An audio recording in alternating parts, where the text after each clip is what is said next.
Good morning. Good morning, Gail.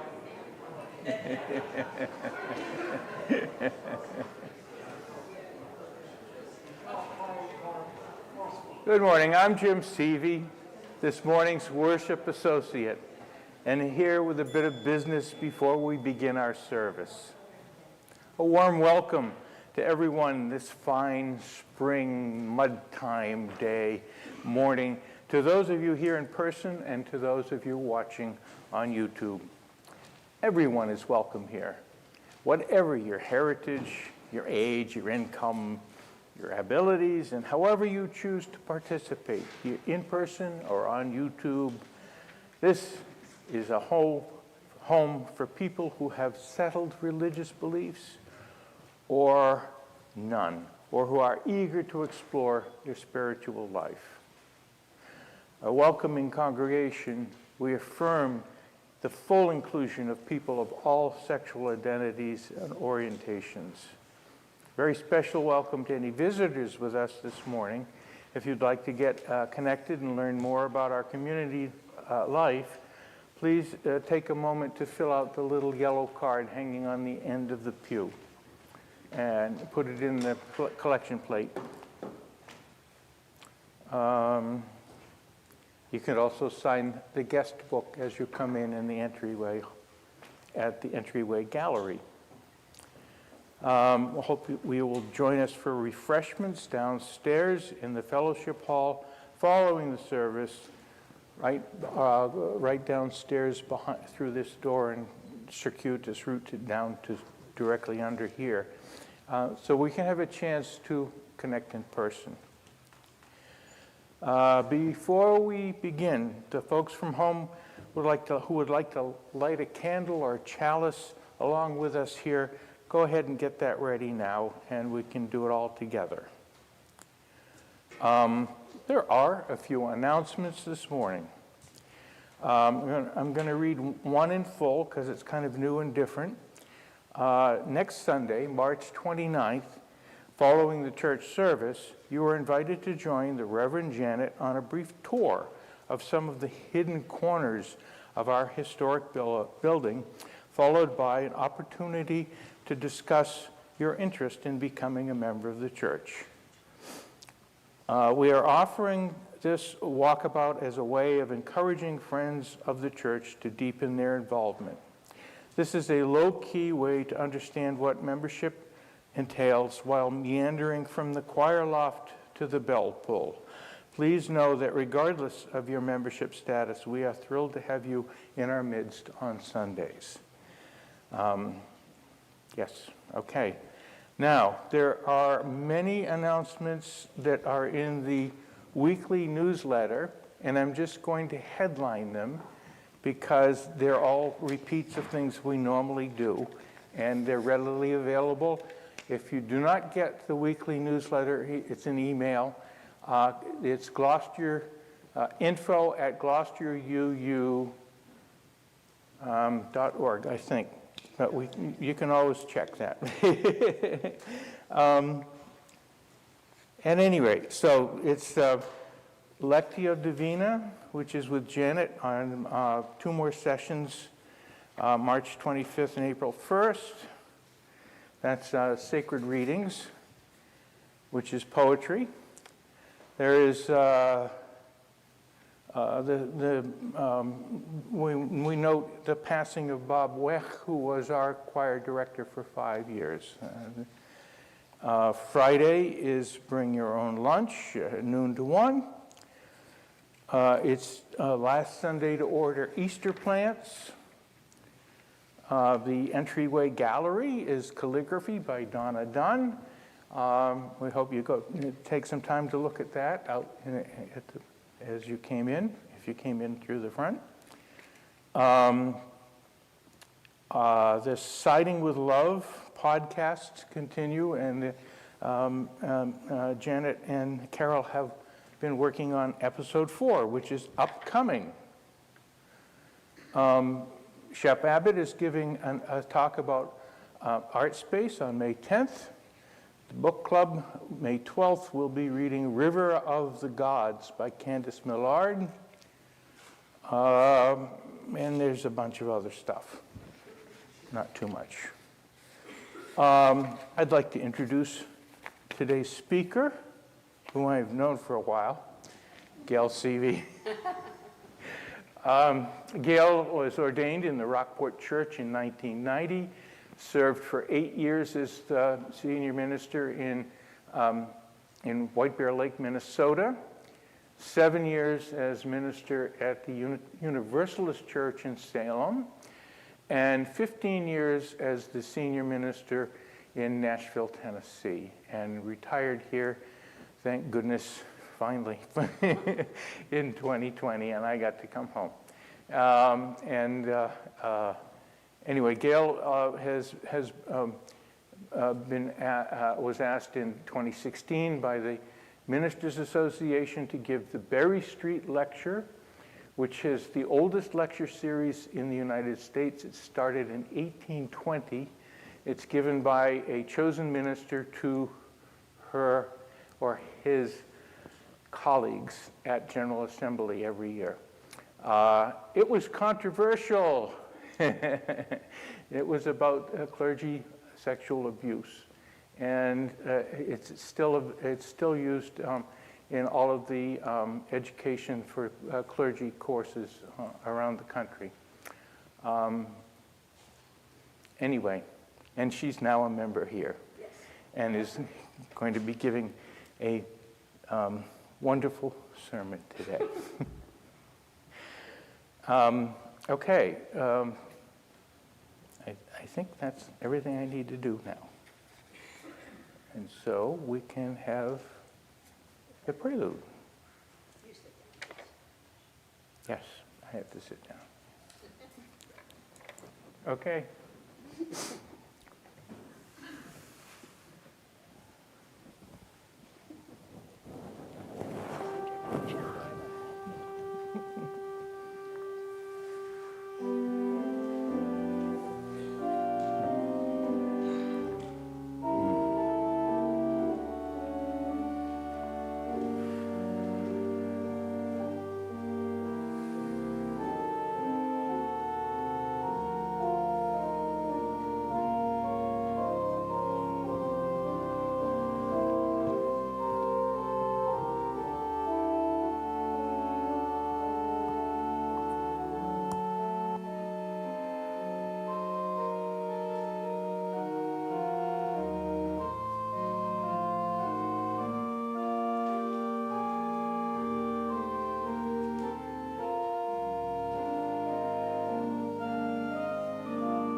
Let us gather this hour that the ancestors have made holy by their presence.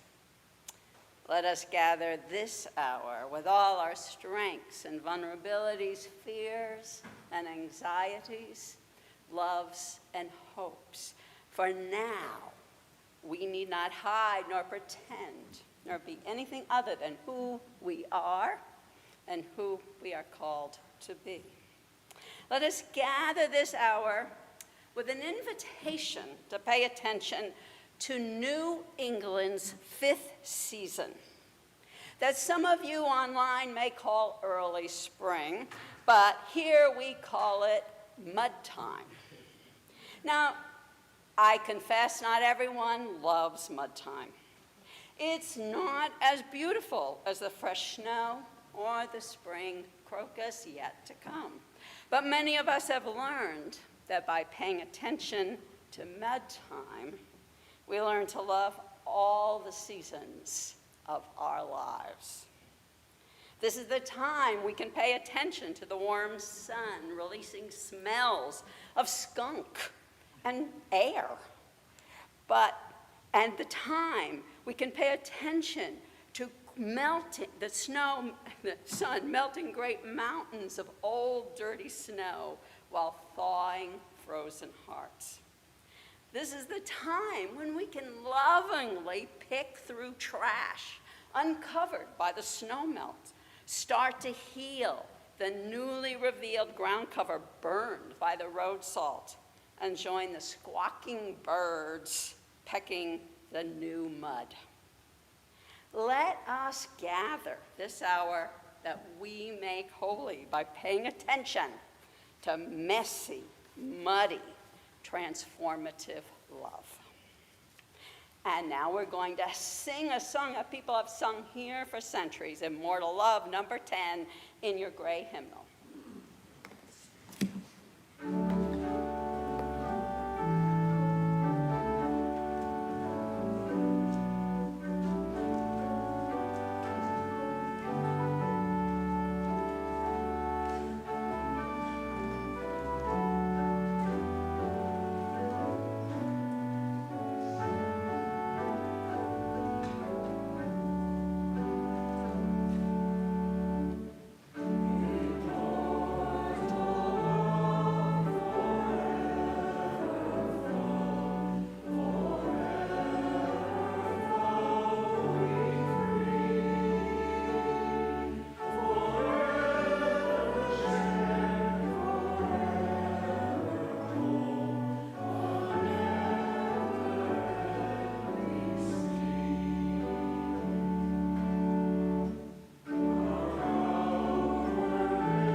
As you remain standing, Jim is going to light our chalice, a symbol of our faith. And I'm going to invite you all to join in the unison affirmation, which is found in your order of service. And you know, just saying, some of us don't know this by heart and have been here a long time. So it's all right to read it, even if you're an old timer. Just saying. Okay. Please join me. In the light of truth and the warmth of love, we gather to seek, to sustain, and to share.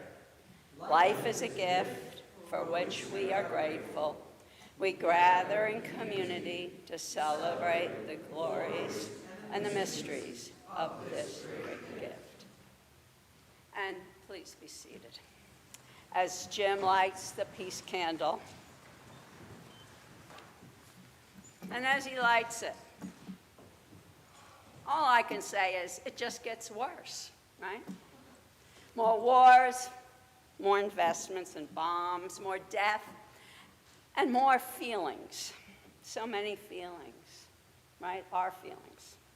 Fear, powerlessness, despair, grief, anger, shame, guilt, feelings that, by the way, I was taught to hide in high piles of frozen ice and snow, a perpetual deep winter of the soul.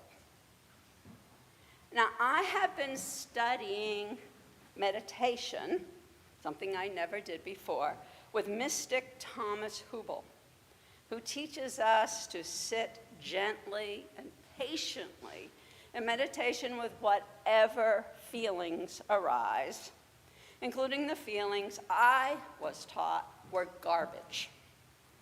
But lo and behold, when I sit in meditation, that fear, that grief, that shame are all revealed. There they are. They're always there.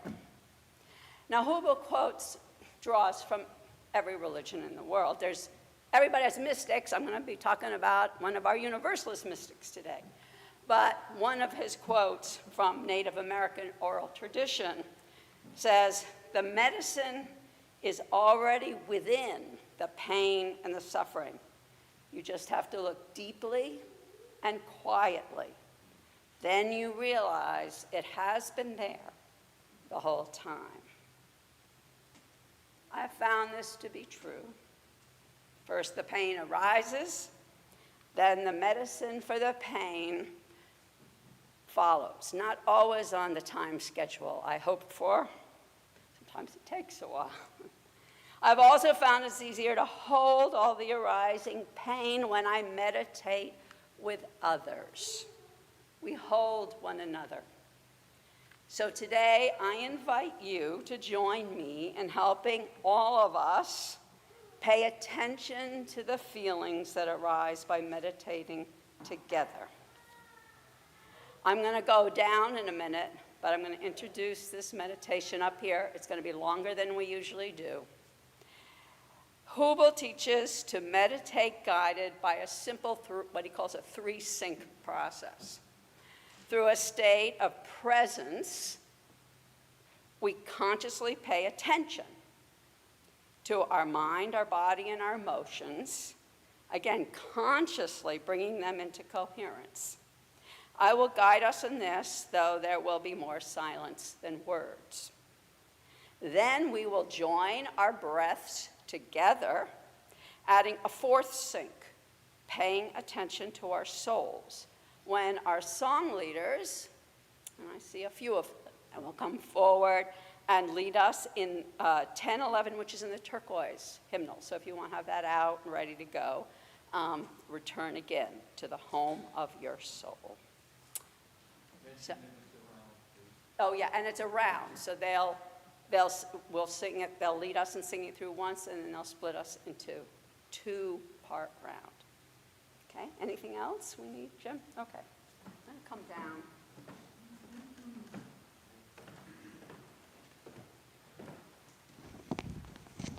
Okay. Oh, I forgot something. Just in case. I think I know this, but I want to have it with me.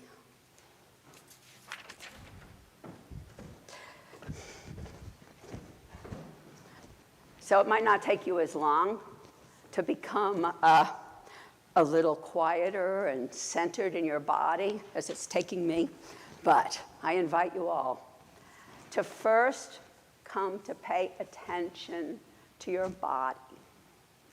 Now, some of you find paying attention to your breath as we breathe in and out. Good way to focus that attention.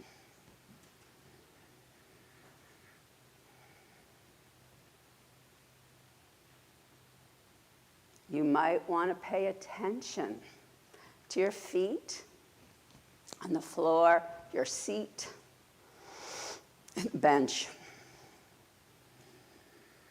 How close or far does it feel from the ground? Do you feel the ground beneath you? Do you feel floating above it? Doesn't matter. It's all good. Just pay attention to how it feels.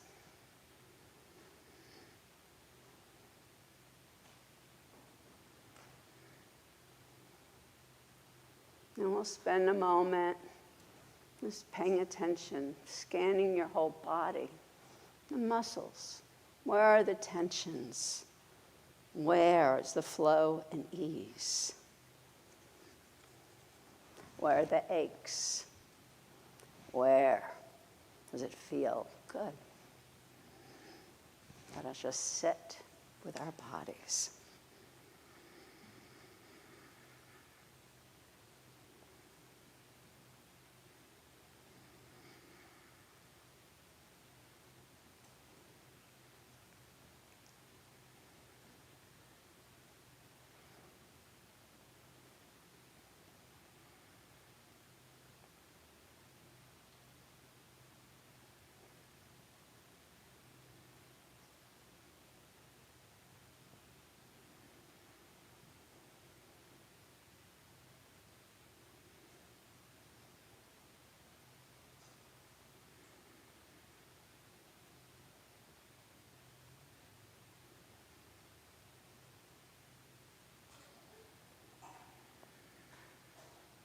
However your body, our bodies feel, it is good.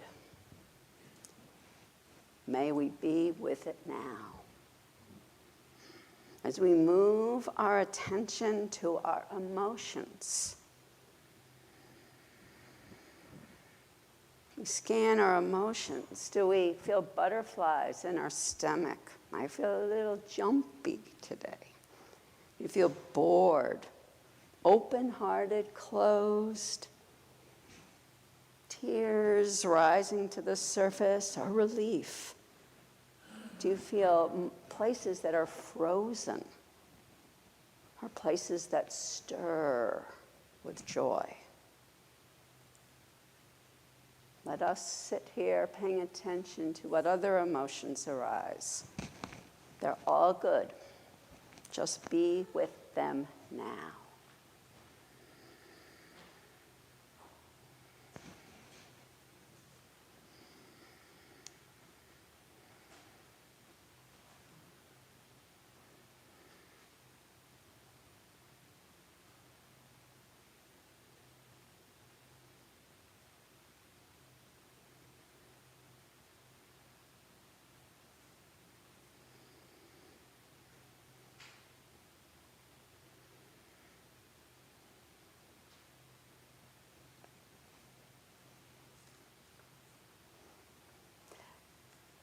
And now I invite you to pay attention to your mind. Is it reliving yesterday, balancing your checkbook now, worrying about tomorrow, streaming with images, blank, bouncing around? Whatever thoughts arise, it just is, right now. Be with them.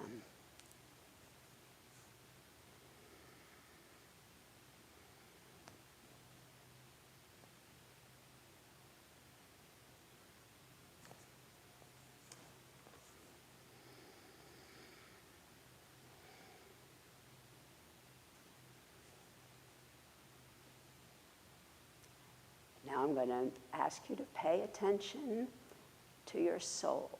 however you conceive that.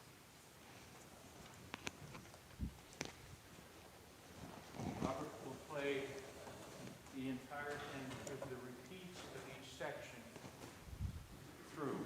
And then Donna, Polly, and I will we'll break the congregation into two sections right down the middle. So we'll start when we'll sing the whole, play the whole thing through once, and then we'll break it out where the first repeated two stanzas will be sung by this side, and then when they go to the second two stanzas that are repeated, you folks on this side will start the first. And two of us are major because there are fewer on this side. If you are on this side, so okay. Okay, Robert, thank you. You can play the whole thing.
You want to go this on? Yeah. So I want to tell you just one of many stories about one of our Universalist mystics, George de Benneville, who probably influenced the people who formed this church. Came to America about 25 years before John Murray, kind of was one of the people that prepared the way. So, but this is about when he was a boy. George de Benneville's family were Huguenots, French aristocrats who had to leave or they'd get killed in the Catholic France.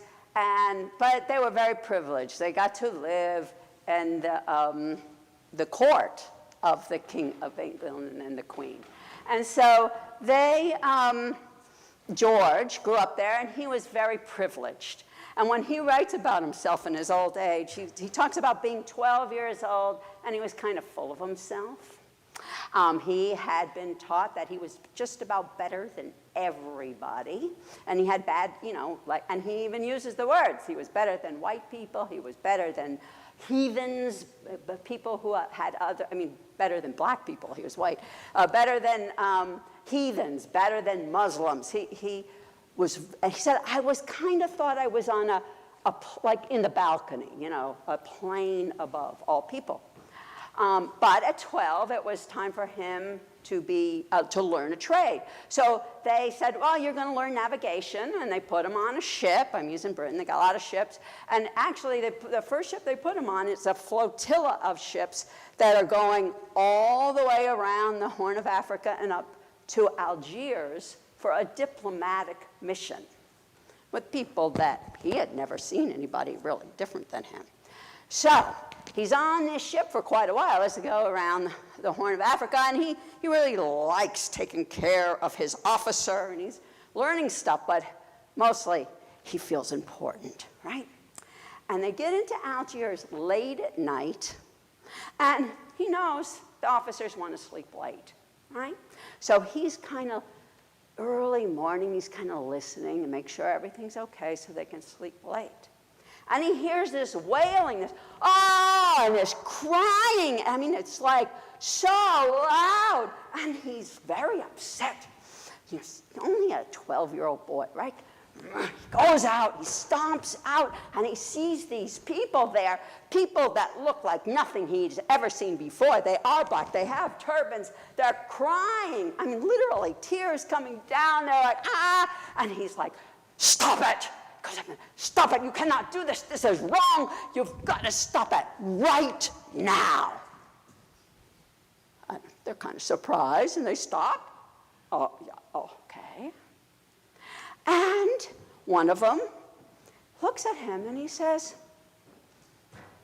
we're sorry if we caused a problem, but you can see, as we were bringing, as is our job, the fresh food and water onto your ship, which you need, one of our brothers fell.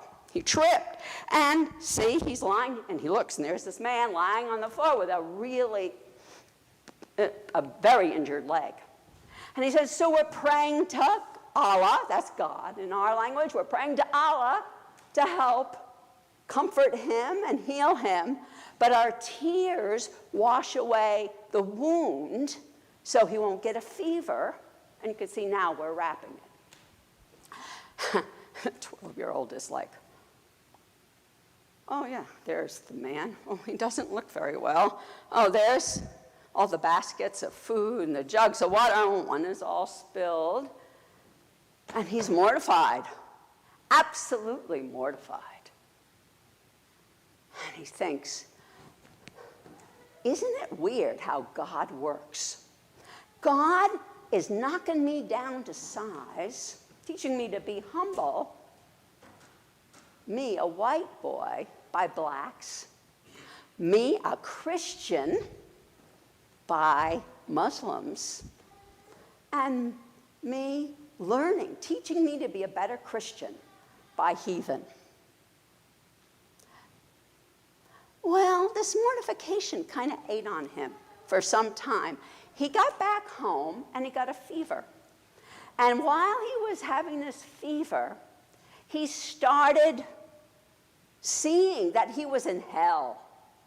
He was suffering. It was awful. It was punishment forever. And that's what he was taught as a Huguenot. It's very Calvinist, just like the Puritans. A lot of hellfire and brimstone. And there's nothing you can do about it, right? Because they believe in predestination. So he's down there suffering in hell. And the ministers, because he's at home now, the ministers will come and say, oh, no, it's okay. You're okay. You're not going to go to hell. You were chosen. We know you were chosen. Matter of fact, you wouldn't feel so guilty if you weren't chosen. You would just have poof it off, and you'll be fine. But he couldn't hear it. He was just suffering. And finally, the minister said, he's not listening to us. He really must be not chosen.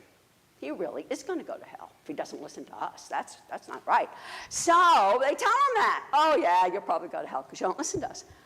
And he's like, oh, okay. And he kind of, in his fever, accepts it. Oh, I'm going to suffer. And then he feels this amazing, overwhelming, that immortal love we just sang about.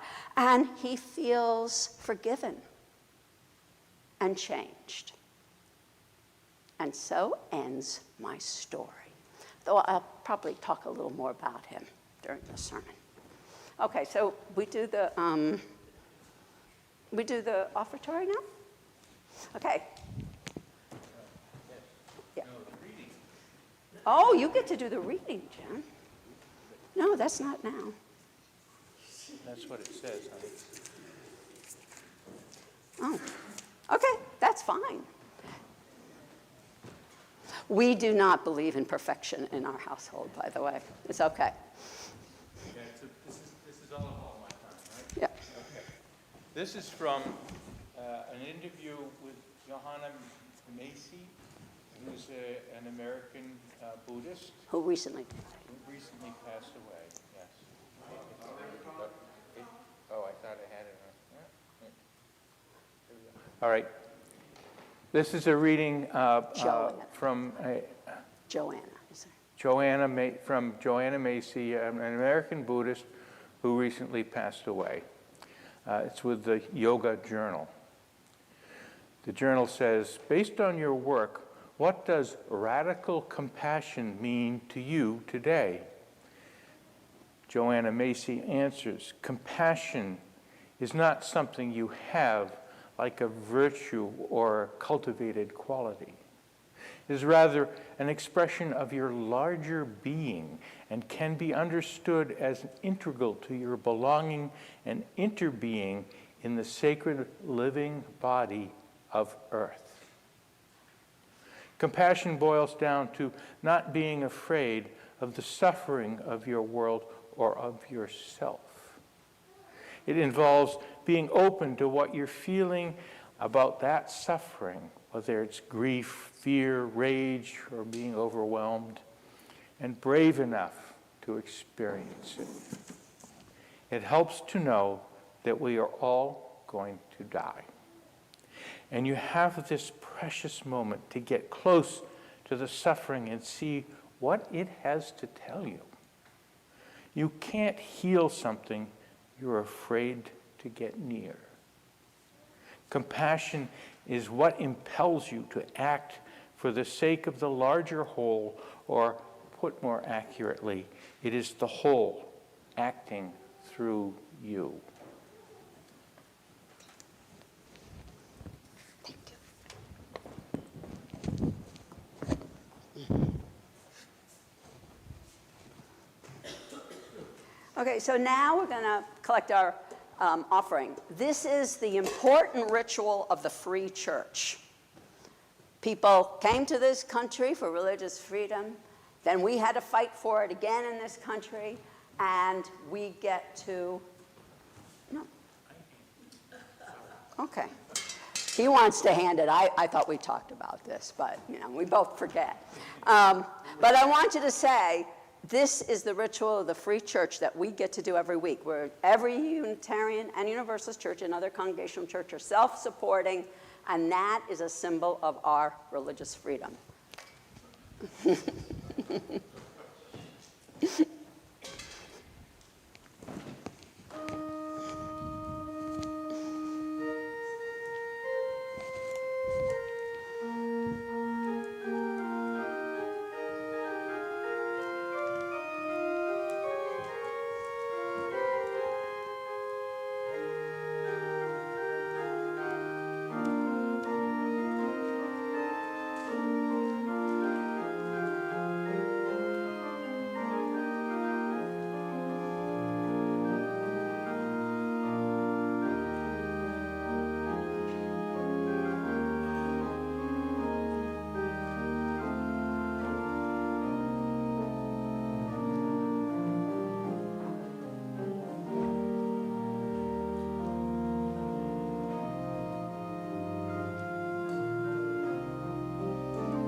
So I kind of identify with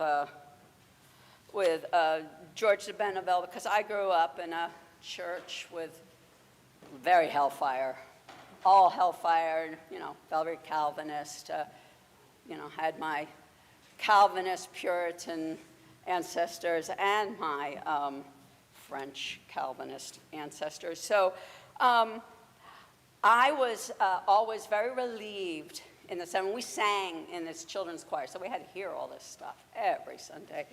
And take my word for it, none of us kids thought we were the elect or saved. We were all pretty sure that was not us.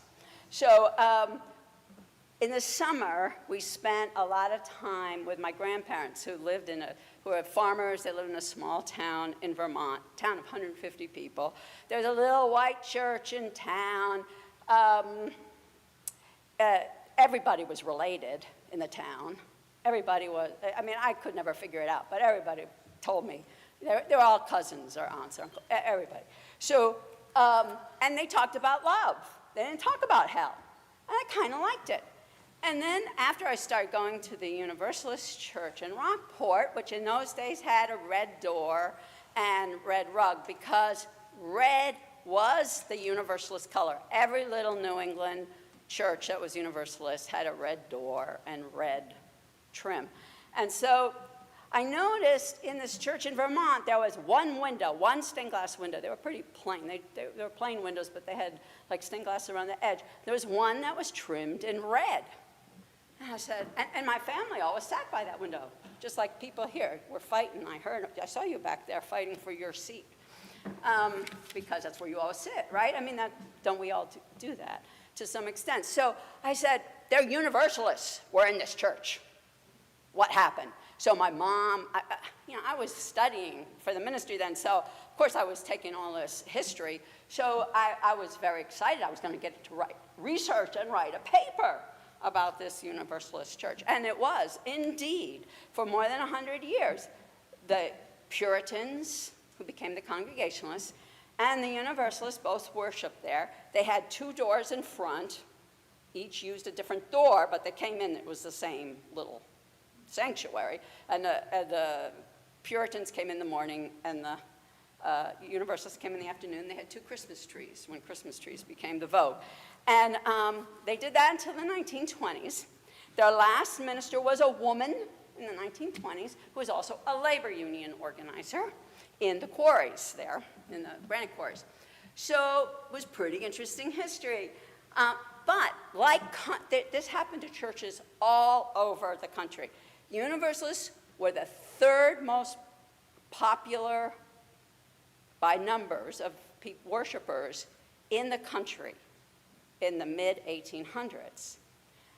And what happened was the mainline churches, what we think of as mainline churches, Protestants now, realized they had to soften their thing. A little more love, a little less hell.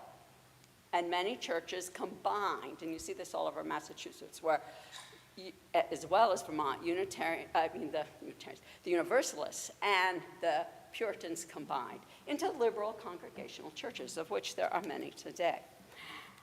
So I thought, okay, so now we have to find out what people here, all the old people here, think the Universalists believed.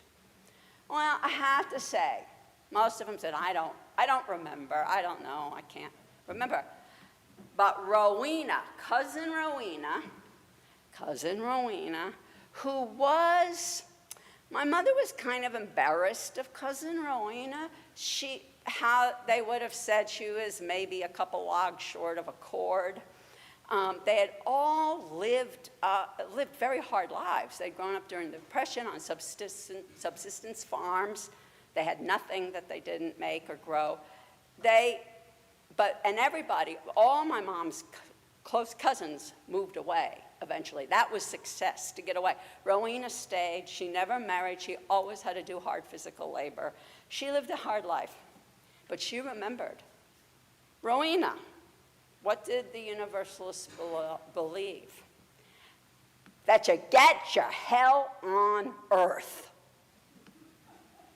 You get your hell on earth. And she did. But you see, it was better than getting it after you die. And this is what George de Benneville figured out. George de Benneville actually had a lot of visions. What he did, he wanted to help people after he had this first thing of, I'm forgiven by loving God. So he wanted to be a physician as well. He wanted to help heal people. And so he went to France at first, which wasn't too bright, to study, but he also preached, to the point where he almost had his head chopped off. His friend was hung, and he was saved by the bell, literally. The horse came just as they were going to put the axe down on him. So then he spent most of his time in Germany and in Holland. But he learned to be a physician. He had a community where they all preached to each other. And he was in his mid-30s. He was very settled in life when he got very, very ill. And he got weak, and this went on for weeks, and then he thought he was dying. And as he thought he was dying, he had a vision that first he went up to, he didn't call it heaven, but he went to this beautiful place that was all fruit trees. And everybody was very loving and all dressed in white, so it did sound like heaven. And in that day, idea of heaven. And it was so full of love, but they said, no, you can't stay here yet. First, we have to take you on kind of a tour. We have a guide, the one that stood to his side and he said, I'm going to be your guide, and we're going to take you through the 7 houses of hell. And there's a lot of suffering there. And you need to go and see it. But 2 things we promise you. We will comfort you after you suffer. And 2, you will be okay if while you're feeling their suffering, you are also turning deeply inward and paying attention to your inner self. This guy just taught him how to meditate, right? He goes down into these 7 houses of hell. And he's like, oh my gosh, this is terrible. It's like all the people I've served. There's so many people that got healed or didn't get healed, and it's just terrible. But he kept turning inward, and he was able to come back up and to this loving place. And then they said, we wanted you to see this because now we're going to empty it. There's going to be no more people in hell. And all of the people in this beautiful orchard went down to the 7 things of hell, and they gathered the people in each one who were suffering, brought them up to the garden, the orchard, and they were all surrounded forevermore in love. And hell was empty. Well, de Benneville wakes up at the end of this. He was like, wow, this is great. He wakes up. He is in a coffin in the middle of all his friends having a wake. They had declared him dead 37 hours before. And he goes back to doing what he did before, but now he saw it as loving the hell out of the world. This world, now. We don't have to worry about hell afterlife. That got all taken care of by the heavenly hosts. So now we love the hell out of the world. He came to the United States for religious freedom with many of his friends, lived in Pennsylvania where they were welcomed. So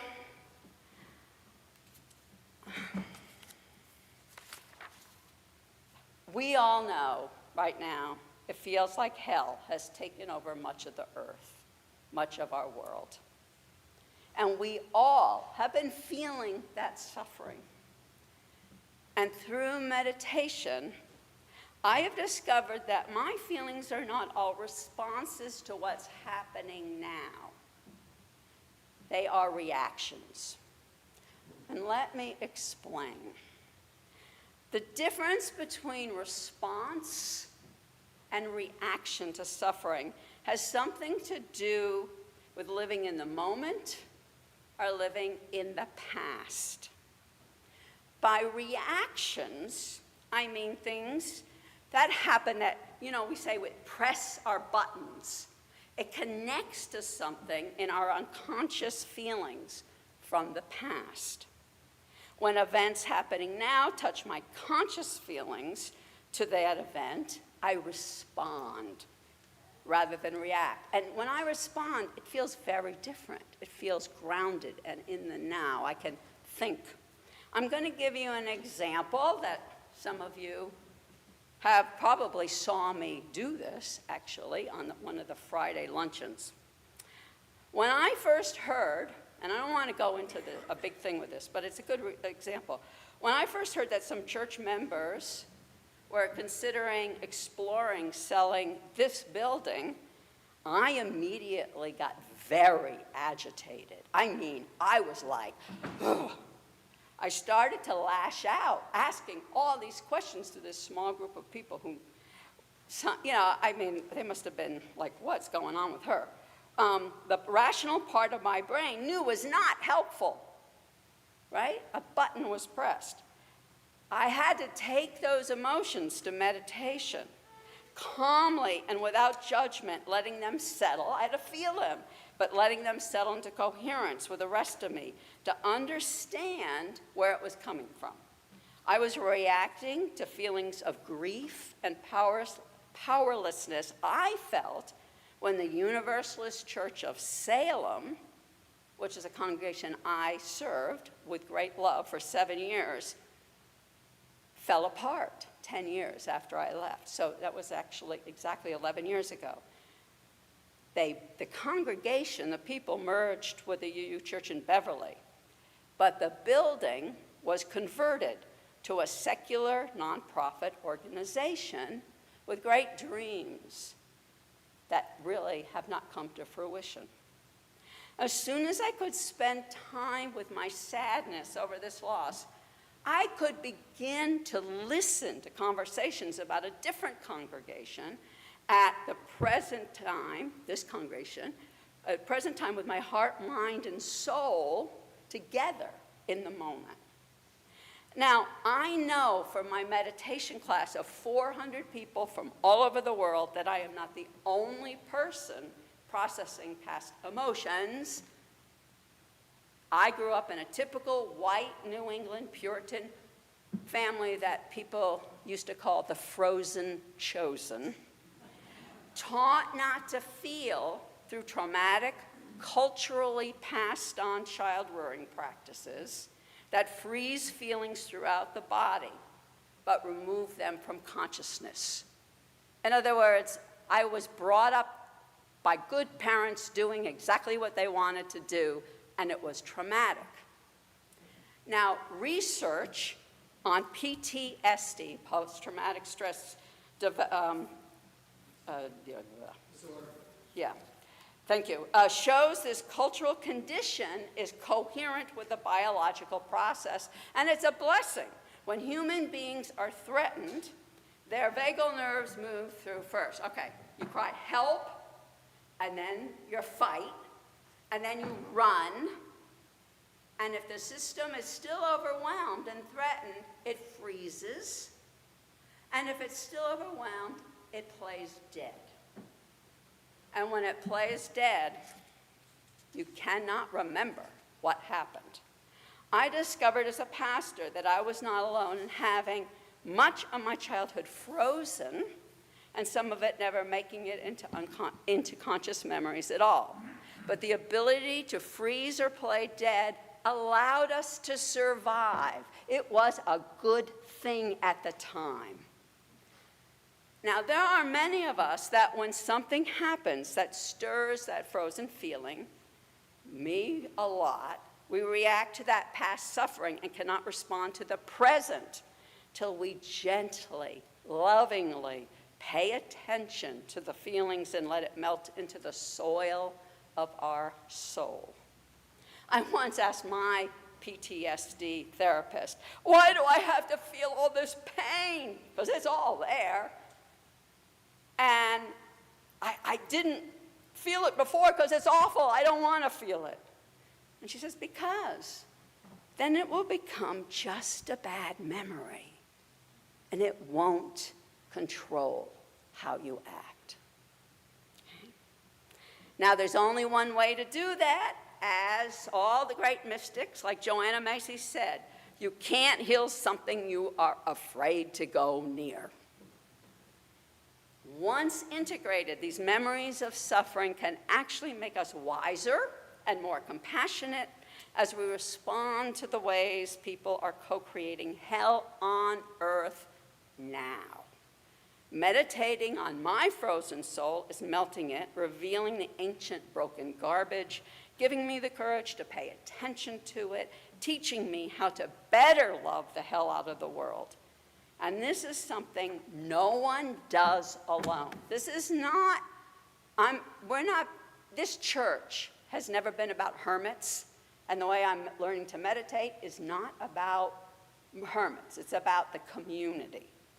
As Joanna Macy reminds us, compassion is what impels you to act for the sake of the larger whole, or more accurately, it is the whole acting through you. Those of us gathered now are also gathered with the energy in this room of centuries of universalists like George de Benneville practicing paying attention to hell on earth and cultivating together the ability to face the suffering of others at the same time they're turned in and feel their own suffering, cultivating our ability to love the hell out of the world. May we long continue to support one another in that quest. May it be so. And let's do a prayer that's in here by Thich Nhat Hanh. It's number 505.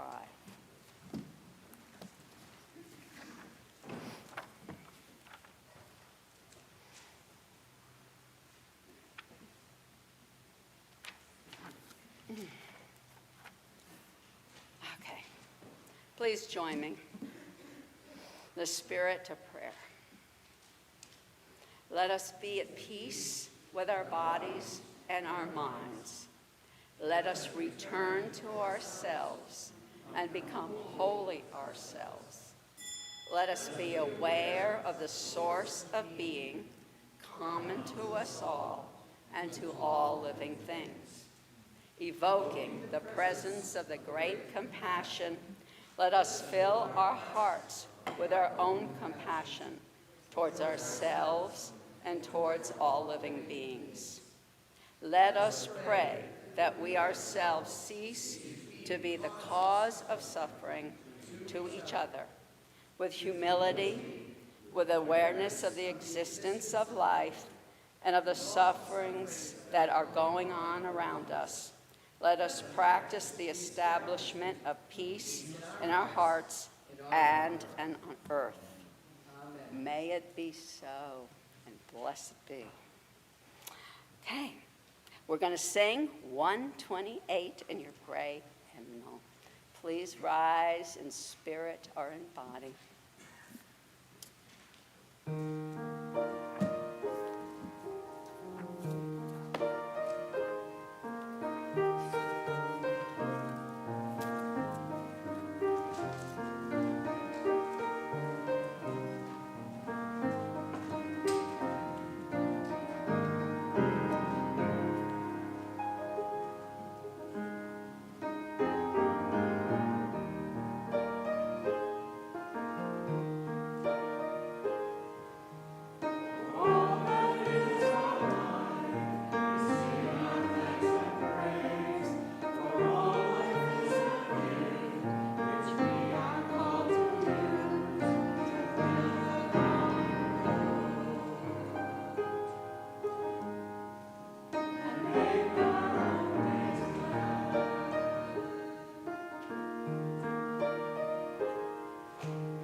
Thank you. Okay. May the love which overcomes all differences, which heals all wounds, which puts flight to all fears, which reconciles all who are separated, be in us and among us, now and always. And now we sing the Song of Parting, right?